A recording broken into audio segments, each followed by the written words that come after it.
এবার আর যেখানে সেখানে টোটো চালানো যাবে না, কারণ টোটোর উপরে সম্পূর্ণ কড়াকড়ি নতুন নিষেধাজ্ঞা জারি করেছে রাজ্য পরিবহন দপ্তর। শুধু তাই নয়, এই একাধিক নিষেধাজ্ঞার মাঝে এবার টোটোওয়ালাদের থেকে টাকাও আদায় করা হবে, অর্থাৎ রাজস্বও কিন্তু নেওয়া হবে। শুধু টোটোর কথাই বলবো না, অটোর ক্ষেত্রেও কিন্তু বিশেষ নিষেধাজ্ঞা জারি করা হয়েছে কিছু ক্ষেত্রে। তো বর্তমানে অটো বা টোটো আপনাদের যদি থাকে, কেউ যদি পরিচিত বন্ধু বান্ধব থাকে যারা অটো কিংবা টোটো চালান, অবশ্যই ভিডিওটা তাদেরকে শেয়ার করে দেবেন, না হলে তারাও কিন্তু এই বিষয়টা জানতে পারবে না এবং ভবিষ্যতে সমস্যায় পড়তে পারে। তো চলুন নতুন কি আপডেট উঠে এসেছে এক এক করে আপনাদেরকে দেখিয়ে দিই। অন স্ক্রিনে আপনাদেরকে একটা প্রতিবেদন দেখাচ্ছি, যেটা আনন্দবাজারে প্রকাশিত হয়েছে, দেখতে পাচ্ছেন।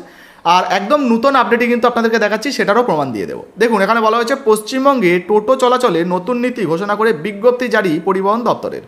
রুট নিয়ন্ত্রণ থেকে রাজস্ব আদায়ে পদ্ধতি শুরু। তো বুঝতে পারছেন, নতুন রুট তৈরি করে দেওয়া হবে, সেই রুটেই কিন্তু টোটো চলাচল করতে পারবে। আর সঙ্গে রাজস্ব আদায়েরও কিন্তু পদ্ধতি চালু হচ্ছে, অর্থাৎ বুঝতেই পারছেন এবার সরকার কিন্তু টোটোওয়ালাদের থেকে টাকাও আদায় করবে। আচ্ছা, কবেকার আপডেট আপনাদেরকে একটু দেখিয়ে দিই। দেখুন, এখানে শেষ আপডেট দেওয়া রয়েছে 21শে সেপ্টেম্বর 2025 12টা 58। তো একদম নতুন আপডেটই কিন্তু আপনাদেরকে দেখাচ্ছি। অনেকে ভাববেন যে 2022 সাল, 23 সাল বা 21 সালের আপডেট দেখাচ্ছি। দেখুন নতুন আপডেট কি বলা হয়েছে। দেখুন, বলা হয়েছে শারদ উৎসবের মুখে টোটো চলাচলের জন্য কঠোর নীতি কার্যকর করল রাজ্য সরকার। পরিবহন দপ্তরের প্রকাশিত 11 পাতার বিজ্ঞপ্তিতে স্পষ্টভাবে জানিয়ে দেওয়া হয়েছে, এবার থেকে নির্দিষ্ট রুট ছাড়া আর কোথাও চলতে পারবে না এই 3 চাকার যান। দীর্ঘদিন ধরেই শহর এবং গ্রামাঞ্চলে দেদার টোটো চললেও তা ছিল মূলত নিয়ম বহির্ভূত। এবার প্রশাসন রাশ টানতে উদ্যোগী হয়েছে। তো বুঝতে পারছেন, এবার কিন্তু যেখানে সেখানে এই টোটো নিয়ে আর যাওয়া যাবে না, নির্দিষ্ট রুট কিন্তু করে দেওয়া হয়েছে, সেই অনুযায়ী টোটো চালাতে হবে। আরও একাধিক নিয়ম কিন্তু টোটো নিয়ে জারি হয়েছে, চলুন সেগুলো দেখাচ্ছি। দেখুন, বলা হয়েছে পরিবহন দপ্তর সূত্রের খবর, টোটো চালানোর জন্য জেলা স্তরে রেজিস্ট্রেশন বাধ্যতামূলক করা হয়েছে। অর্থাৎ আপনি যদি টোটো চালাতে চান তাহলে জেলা স্তরে আপনাকে রেজিস্ট্রেশন করাতে হবে। প্রতিটি গাড়িকে দেওয়া হবে নির্দিষ্ট নম্বর প্লেট, তাতে থাকবে কিউআর কোড। স্ক্যান করলেই বোঝা যাবে নির্দিষ্ট রুটের কোনো টোটো অন্য রুটে ঢুকেছে কিনা। তো আপনি যখন রেজিস্ট্রেশন করবেন আপনাকে একটা করে নেম প্লেট দেওয়া হবে, বা গাড়ির যেমন নাম্বার প্লেট হয় বাইকের, অটোর, সেরকম কিন্তু একটা করে নাম্বার প্লেট দেওয়া হবে, তাতে কিউআর কোড থাকবে। আর ওটা কিউআর কোডটা সার্চ করলে কিন্তু দেখা যাবে যে এইটা কোন রুটের টোটো, অর্থাৎ কোন রুটে চলে। আচ্ছা, বলা হয়েছে দেখুন, এক ব্যক্তির নামে একাধিক টোটোর রেজিস্ট্রেশনও বাতিল করে দেওয়া হবে। তো একজন ব্যক্তির নামে হয়তো একটা বা দুটো টোটো রেজিস্ট্রেশন থাকতে পারে, কিন্তু একাধিক থাকবে না। তো একাধিক মানে একের বেশি, তো হয়তো একটা করেই দেওয়া হবে। একাধিক থাকলে হয়তো সেটাকে বাতিল করে দেওয়া হবে।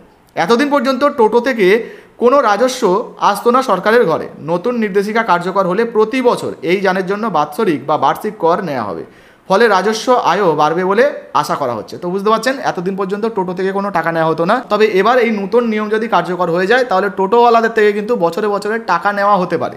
আচ্ছা, এরপরে দেখুন, বলা হয়েছে প্রশাসনের হিসাব অনুযায়ী বর্তমানে রাস্তায় যে টোটোগুলি চলছে তার অধিকাংশই বেআইনি। এদের বদলে ধীরে ধীরে ই রিক্সা নামানোর জন্য সময় দেওয়া হবে। অর্থাৎ বুঝতে পারছেন, টোটোগুলোকে হয়তো ধীরে ধীরে বন্ধ করে দেওয়া হতে পারে এবং তার পরিবর্তে ই রিক্সা নামানো হতে পারে। এবার দেখুন, বলা হয়েছে তবে দপ্তর জানিয়েছে তাড়াহুড়ো করে তা কার্যকর করতে তারা রাজি নয়। আগে প্রতিটি পুরসভা ও পঞ্চায়েত ইউনিয়নের সঙ্গে আলোচনায় বসে রুট চিহ্নিত করা হবে, অর্থাৎ কোন রুটে এই গাড়িগুলো চালানো হবে। যে রুটে টোটোর সংখ্যা বেশি সেখানে রোটেশন পদ্ধতি চালানোর ব্যবস্থাও করা হবে, অর্থাৎ একজন যাবে একজন আসবে, এই ধরনের আর কি। যাত্রী নিরাপত্তার স্বার্থে এর আগেও নির্দেশিকা জারি করা হয়েছিল। জাতীয় সড়ক, রাজ্য সড়ক ও গুরুত্বপূর্ণ রাস্তায় টোটো, অটো বা রিক্সা চলবে না। বুঝতে পারছেন, এই যে সমস্ত জাতীয় সড়কগুলো রয়েছে বা হাইওয়েগুলো রয়েছে, ব্যস্ত রোড, সেখানে টোটো পাশাপাশি অটো, এই যে রিক্সা, এগুলো কিন্তু চলবে না, সেটাই কিন্তু বলা হয়েছে। কিন্তু বাস্তবে তার প্রভাব পড়েনি। এখনও দেদার বেআইনি টোটো, অটো চলাচল করছে, যার ফলে যানজট ও দুর্ঘটনা বাড়ছে। এমনকি পণ্যবাহী গাড়ির গতি স্লথ হয়ে পরিবহনের ক্ষতি হচ্ছে। তাই নতুন করে কড়া নির্দেশ দেওয়া হয়েছে, জাতীয় ও রাজ্য সড়কে কোনোভাবেই এই ধরনের 3 চাকার গাড়ি চলবে না। তো বুঝতে পারছেন, এবার নতুন কিন্তু নির্দেশিকা দেওয়া হয়েছে, জাতীয় সড়ক যেগুলো রয়েছে, হাইওয়ে রয়েছে, সেখানে কিন্তু এই 3 চাকার গাড়িগুলো চালানো যাবে না। দেখুন, বলা হয়েছে সম্প্রতি বৈঠকে পরিবহন দপ্তর, জেলা প্রশাসন, পুরসভা, টোটো সংগঠন ও পুলিশের প্রতিনিধিদের নিয়ে আলোচনা করে রুট নির্ধারণ ও নিয়ন্ত্রণের প্রস্তাব চূড়ান্ত করা হয়। মূল লক্ষ্য যাত্রী সুরক্ষা, যানজট রোধ এবং রাজ্যের বাড়তি রাজস্ব। সরকারের আশা, নতুন নীতি কার্যকর হলে টোটো পরিবহনে শৃঙ্খলা ফিরবে এবং দীর্ঘদিনের বিশৃঙ্খলার অবসান হবে। তো বুঝতে পারছেন, বর্তমানে মূলত এই যে নিয়মগুলো টোটো চালকদের জন্যই করা হয়েছে। যারা যেখানে সেখানে চলে যান, যে কোনো রুটে টোটো চালান, তো এবার কিন্তু সেটা আর হবে না। এবার নির্দিষ্ট রুট করে দেওয়া হবে, সেই রুটেই কিন্তু টোটো চালাতে হবে। তাছাড়া কিউআর কোড দেওয়া হবে, সঙ্গে নেম প্লেট দেওয়া হবে, অর্থাৎ নাম্বার প্লেট দেওয়া হবে, সেগুলো কিন্তু গাড়িতে লাগাতে হবে।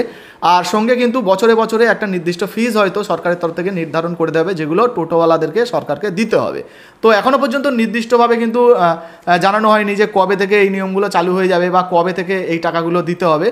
নতুন আপডেট এলে সেগুলোও কিন্তু ভিডিওর মাধ্যমে আপনাদেরকে জানিয়ে দেবো। তবে এই মুহূর্তে আপনার বা আপনার পরিবারে কারো কাছে যদি টোটো থাকে বা অটো থাকে, অবশ্যই ভিডিওটা শেয়ার করে দেবেন।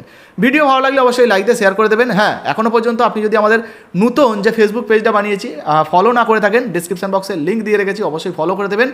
আর অন স্ক্রিনে দেখতে পাচ্ছেন ওইসি এসডিআর নিউজ, এটা লিখে যদি ফেসবুকেও সার্চ করেন আমাদের কিন্তু ফেসবুক পেজটা পেয়ে যাবেন। অবশ্যই ফলো করে দেবেন, ফেসবুক থেকে দেখলে ফলো করতে ভুলবেন না। ধন্যবাদ। হ্যাঁ, শেয়ার করে দেবেন কিন্তু ভিডিওটা।